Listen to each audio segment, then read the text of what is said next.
போய்கிட்டே இருக்கிறேன். மலை மேலே ஏற ஆரம்பிக்கிறோம்.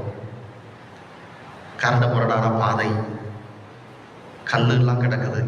கொஞ்சம் கொஞ்சமாக கஷ்டப்பட்டு இயேசுவோட சேர்ந்து கூட இருக்கிற சீடர் கையெல்லாம் பிடிச்சி மெதுவாக நானும் அந்த மலை மேலே இயேசுவோட ஏறுறேன்.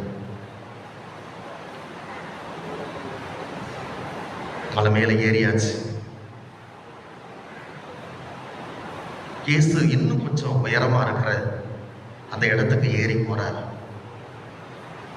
நாம கீழே நின்று இயேசு ஏறி போறதை மட்டும் பார்த்துக்கிட்டு இருக்கிறோம்.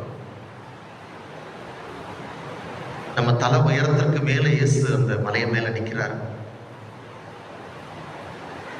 திடீர்னு அந்த இடமே ஒளிமயமாக மாறுகிறது. மாலை நேரம், சூரியன் மறைந்த நேரம். அந்த